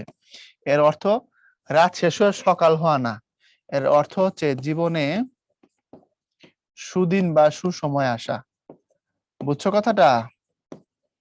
এই যে উপরে লাইনে বলছে বোঝা টানার দিন কবে শেষ হবে, রাত শেষ হয়ে সূর্য উঠবে কবে। সূর্য ওঠা মানে এখানে তার জীবনে সুসময় আসা। ঘরের তো অভাব, পৃথিবীটা তাই মনে হয় কালো ধোঁয়া। অর্থাৎ অভাবী মানুষের কাছে পৃথিবীর সৌন্দর্য ফ্যাক্টর না, ম্যাটার করে না। পিঠেতে টাকার বোঝা, তবু এই টাকাকে যাবে না ছোঁয়া। সিম্পল, কেউ ধরো টাকা পাঠাইছে এক জায়গায় তার এক জায়গায়, এই টাকা তো আর মালিক সে না, সে তো এটা খাইতে পারবে না। রাতে নির্জন, পথে কত ভয়, তবু রানার ছোটে, দস্যুর ভয়, তারও চেয়ে ভয় কখন সূর্য ওঠে। রাত নির্জন, সে ছুটছে। ডাকাতের ভয় আছে, ডাকাত তাকে ধরে লুটপাট করতে পারে, তার থেকেও সে বেশি ভয় পায় সূর্য কখন উঠে যাবে। কেন? কারণ সূর্য উঠলে পৃথিবী উত্তপ্ত হয়ে যাবে, রানারের কষ্ট বাড়বে। কত চিঠি লেখে লোকে, কত সুখে, প্রেমে, আবেগে, স্মৃতিতে, কত দুঃখে ও শোকে। এর দুঃখের চিঠি পড়বে না জানি কেউ কোনোদিনও, এর পথে জীবনের দুঃখ কেবল জানবে পথের তৃণ। পরীক্ষা এখান থেকে প্রশ্ন আসে। এখন মানুষের চিঠি তো সে পৌঁছায় দেয়, মানুষের আবেগ সে এক জায়গায় তার জায়গায় পৌঁছায় দেয়, কিন্তু রানারের দুঃখের কথা হয়তো কেউ কোনোদিন জানবেও না। একমাত্র জানবে পথের তৃণ। পথের তৃণ মানে যে পথ দিয়ে সে দৌড়ায়, সে পথের ঘাস লতা পাতা হয়তোবা রানারের কষ্টকে ফিল করবে। এর দুঃখের কথা জানবে না কেউ শহরে ও গ্রামে, এর কথা ঢাকা পড়ে থাকবে কালো রাত্রির খামে। কালো রাত্রির খামে মানে এই অন্ধকার রাত তার কষ্টের একমাত্র সাক্ষী হয়ে থাকবে। বোঝা গেছে কি? ওকে। দরদে তারার চোখ কাঁপে মিটি মিটি, মানে ও যে দৌড়াচ্ছে, ও যে কষ্ট পাচ্ছে, এই জন্য তার প্রতি যেন তারার চোখ কাঁপছে মিটি মিটি করে। একে যে ভোরের আকাশ পাঠাবে সহানুভূতির চিঠি, একে যে ভোরের আকাশ পাঠাবে সহানুভূতির চিঠি, রানার রানার কি হবে বোঝাবো। এখন বলছে কল্পনা করো যে ভোরের আকাশ সহানুভূতির চিঠি পাঠাবে কাকে, রানারকে, যে তোমার যে কষ্ট হচ্ছে সেটা আমি বুঝতেছি, তোমার কষ্টকে আমি ফিল করি, কিন্তু কিছু করার নাই, সূর্য উঠবেই। রানার রানার কি হবে বোঝা বয়ে, কি হবে ক্ষুধার ক্লান্তিতে ক্ষয়ে ক্ষয়ে, তুমি যে কষ্ট করছো কি হবে তাতে। রানার রানার ভোর তো হয়েছে, আকাশ হয়েছে লাল, আলোর স্পর্শে কেটে যাবে এই দুঃখের কাল। বুঝছো এবার? কবি কল্পনা করেছেন যে রানারের জীবনে সুসময় এসেছে, সুসময় আসছে, সুদিন আসছে, যে এখন আলোর স্পর্শে কি হবে, তার জীবন থেকে দুঃখের এই যে ঘনঘটা সেটা কেটে যাবে, কবি কল্পনা করেছেন। রানার, গ্রামের রানার, সময় হয়েছে নতুন খবর আনার, শপথের চিঠি নিয়ে চলো আজ ভীরুতা পেছনে ফেলে। এই যে শপথের চিঠি নিয়ে চলো আজ ভীরুতা পেছনে ফেলে, নতুন দিন আনার অঙ্গীকার, নতুন দিন আনার অঙ্গীকার। বলছে এই দুঃখ তো তোমার রাখলে চলবে না, এই কষ্টে তো জীবন কাটানো যাবে না, you have to fight, you have to struggle. তুমি পৌঁছে দাও নতুন খবর, নতুন দিন, এই শোষণের সময়কে শেষ করো। বলছে পৌঁছে দাও এ নতুন খবর অগ্রগতির মেলে, অগ্রগতির মেলে মানে জীবনের উন্নতির যে ট্রেন আছে, মেল মানে তো ট্রেন, অগ্রগতির মেল মানে হচ্ছে জীবনের সুসময়, তোমার জীবনের সুসময় নিয়ে আসো তুমি। দেখা দেবে বুঝি প্রভাত এখনই নেই, দেরি নেই আর, ছুটে চলো ছুটে চলো আরো বেগে দুর্দম হেরানা। বলছে তোমার জীবনে নিশ্চয়ই এখন প্রভাত আসবে, সুসময় আসবে, সুন্দর সময় আসবে, কষ্টের সময় কেটে যাবে। তুমি চলো, দৌড়ে চলো, তুমি দুর্দম, দুর্দম মানে তোমাকে দমিয়ে রাখা যাবে না, ছুটে চলো। বুঝে থাকলে ওয়াই বলে দাও।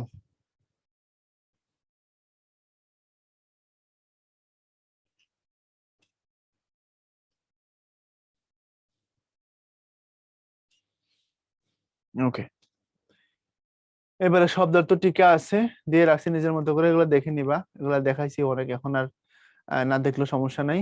তো চলো আমরা পোলে চলে যাব। মাভৈ রানার, এখানে মাভৈ শব্দের অর্থ কি দিয়ে দাও।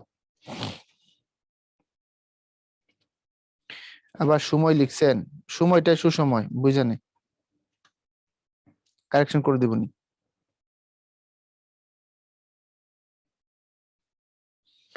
মাভৈ রানার, এখানে মাভৈ শব্দের অর্থ কি?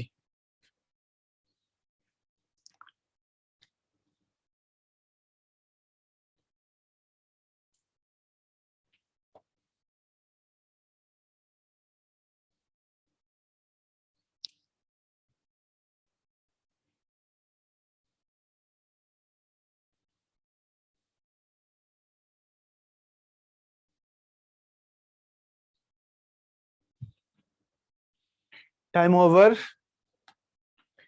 Time over.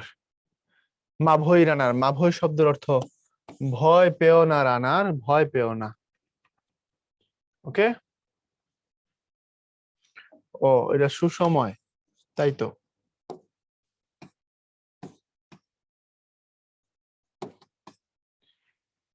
তারপরে চলো আমরা সেকেন্ড পেপার নিয়ে কথা বলি। সেকেন্ড পেপার খুব সহজ একটা জিনিস, আজকে অল্প একটু জিনিস, যেহেতু ফার্স্ট পেপার বড় থাকে, ফার্স্ট পেপার বড় থাকলে আমি সেকেন্ড পেপারকে একটু ছোট করে রাখি, জানো। বাক্যের বর্গ, উদ্দেশ্য, বিধেয়। বর্গ মানে হচ্ছে বাক্যের ভাগ, সোজা কথা, ইংরেজিতে না বললে তার বুঝো না, এই জন্য ইংরেজিতে বলি আগে। দেখো, আমরা যখন সেন্টেন্স যখন করি, তখন একটা বাক্যের প্রধানত দুইটা অংশ থাকে, একটা হচ্ছে সাবজেক্ট আর একটা হচ্ছে প্রেডিকেট। এই সাবজেক্ট যেটা, এটাকে বলা হয় কর্তা, না? এই কর্তা কথাটাকেই গ্রামারের ভাষায় আরেকটা নামেও ডাকা হয়, ওই নামটা আমরা আজকে শিখবো, সেটা হচ্ছে উদ্দেশ্য। আর প্রেডিকেট কে বলা হয় বিধেয়। কারণ উদ্দেশ্য কি বিধেয় কি, বাক্যে যার সম্পর্কে বলে সেটা উদ্দেশ্য, যা বলে সেটা বিধেয়। যেমন ধরো আমি বললাম যে মাশরাফি একজন জনপ্রিয় ক্রিকেটার। এখন দেখো বলছি যা বলা হয় আর যার সম্পর্কে বলা হয়। এখন একটু মনোযোগ দাও জায়গাটা বোঝার জন্য। দেখো তো, আমি কার সম্পর্কে বলছি? মাশরাফি সম্পর্কে বলছি। তো যেহেতু আমি মাশরাফি সম্পর্কে বলছি, সো মাশরাফি হলো এখানে আমার উদ্দেশ্য, এটা উদ্দেশ্য। আর কি বলছি, একজন একজন জনপ্রিয় ক্রিকেটার। তো যা বলছি সেটা বিধেয়, মানে এটা হচ্ছে কি প্রেডিকেট।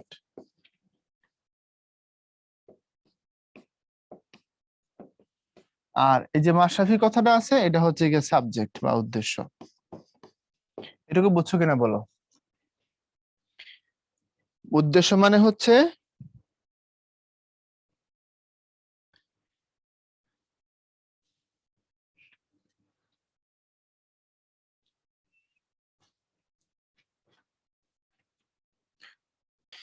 যারা এখানে অনেকে রেজাল্ট বোর্ড নিয়ে এত ভাবে কপি করছো কথাবার্তা, তোমরা আসলে মানে কবে ভালো হইবা জানি না। আচ্ছা, দেখো, মানে আমি পড়াচ্ছি এখানে, তুমি আসো লিডার বোর্ড নিয়ে, মানে এটা কেমন কথা ভাই? তুমি তো অ্যান্সার দেওয়ার সাথে সাথে বুঝতে পারছো তোমার উত্তর হয়েছে কি হয় নাই, এবং সঠিক উত্তর কোনটা। তারপরে লিডার বোর্ড নিয়ে এত অস্থির হওয়ার কি আছে বলো? আচ্ছা, তো এখন যার সম্পর্কে বলা হয় বলছিলাম সে হচ্ছে উদ্দেশ্য, আর যা বলা হয় তা হচ্ছে বিধেয়। এখন প্রশ্ন যে বাক্যের বর্গ কি? বর্গ মানে হচ্ছে আমরা সোজা কথায় যে আমরা বলি বাক্যাংশ বা ক্লজ বলি না, এই ক্লজ বা বাক্যের যে অংশ সেগুলোকে বলা হয় বর্গ।